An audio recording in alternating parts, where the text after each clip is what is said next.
السلام عليكم ورحمة الله تعالى وبركاته، والصلاة والسلام على رسول الله. اليوم ان شاء الله البنات راح نديروا مع بعضنا اصابع سباغيطي بالكفتة. البنات تبعوا هذه الطريقة راح تكون لذيذة وجميلة وبنينة في نفس الوقت وما تديش منك الوقت. تبعي معايا المقادير راح تحضريها في وقفة ومش حتدي معك الوقت وراح تدعي لي. هاي نبدا مع بعضنا ان شاء الله.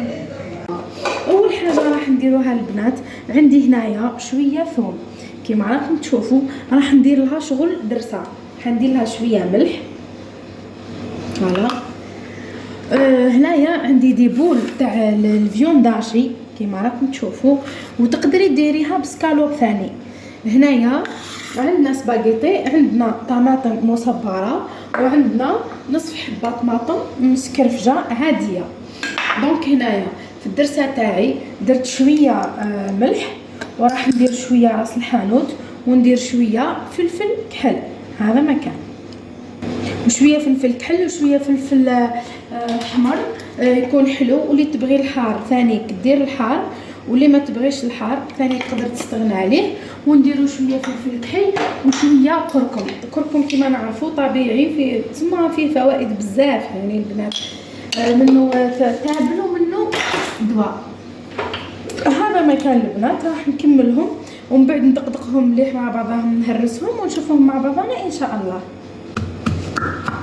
كيما قلت لكم فلفل كحل، فلفل احمر، راس الحانوت، وكركم، وتوابل الدجاج ولا توابل اللحم واش عندك، وهذا مكان تهرسين جيدا. هنا البنات نحكي المقله تاعي نلوح فيها شويه زيت. الغالب البنات اشاك فوا واحد يشري مقله جديده يلقاها فسدت، يعني ما والله الواحد ما لقاوش راح يدير. دونك نلوح فيها شويه زيت ونلوح الدرسه هذيك. هنا راح نلوح الدرسه تتقلى. هنا البنات كيما قلت لكم تتقلى غير شويه هذيك الصلصه نتاع الدرسه، ونحط لها وريق قارند. ما تخليوهاش تحرق البنات الثوم باسكو تطلق المروريه. دونك او ديبي بعد ديروها على نار هاديه كيما راكم تشوفوا، وجيست تكتك شويه برك. هنا جيست تكتكت معايا شويه. راح نضيف طماطم مرحيه، طماطم الكعب او طماطم الحب. راح نخليها تزيد تاخذ شويه ذوق هذاك الثوم وتذوب شويه. تكتكت شويه راح نضيف لها ملعقه تكون مليحه طماطم مصبره كيما راكي تشوفي. نزيد نخليها تتقلى شويه حتى نتنحى الحموضيه هذيك اللي فيها كيما تعرفوا، ونشوفوا كيف. هنا نضيفوا شويه ماء البنات.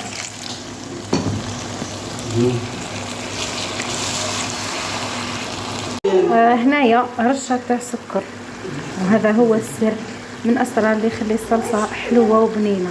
لا رميت دي بول تاع لافيون داشي، نخليهم يديو شويه البنه ونشوفوا كيف حنديروا. نشوفوا عندي شويه لحم مرحي، كنت دي بول اخرين حطيتهم في لاصوص كيما كنتوا تشوفوا راهم يتقلاو معايا. دونك راح نحكم هذا الاعواد تاع السباغيتي داكا. واش نديروا؟ نحكموا شويه لحم مكفت ونديروا له هكا عليهم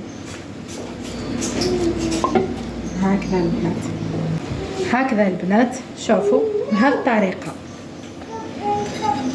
نزيدو نديرو الثانيه، نزيد نهز كميه داكا نهزوها.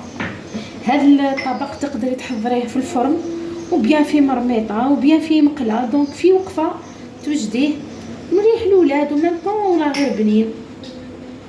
هكذا البنات نكمل الباقي بنفس الطريقه ونشوفوها مع بعض ان شاء الله. هيا خدمتهم هكذا كيما راكم تشوفوا، وراح نديوهم مباشره للصلصه. هنا كيما راكم تشوفوا فيها راهي تغلي. دونك شوفوا كيما قلت لكم تقدروا ديريهم في مقله، تقدري ديريهم في مرميطه، تقدري ديريهم في الفرن. انا كنت راح نديرهم في الفرن ومن بعد بطلت. راكم تعرفوا اللي عنده الاولاد يا ماما زربي يا ماما زربي، الوغ كيما راكم تشوفوا وراح يجيو هايلين. راح نخليهم يتقلاو يطيبوا على نار هاديه.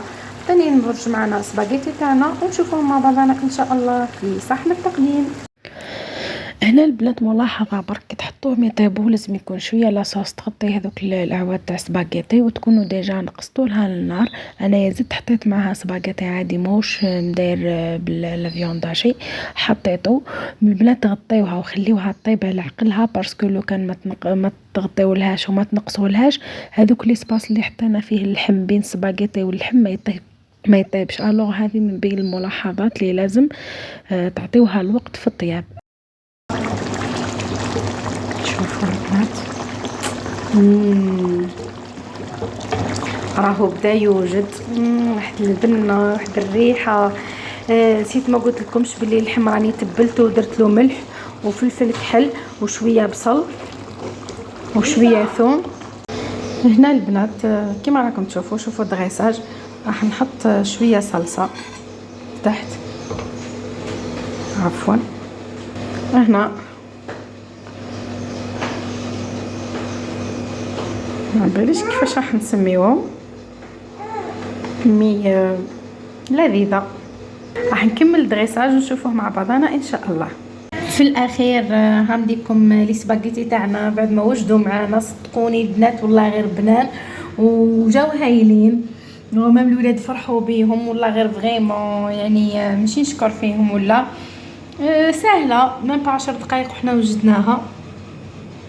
نتمنى ان شاء الله تجربوا الوصفه سورتو الناس اللي تحب السباغيتي.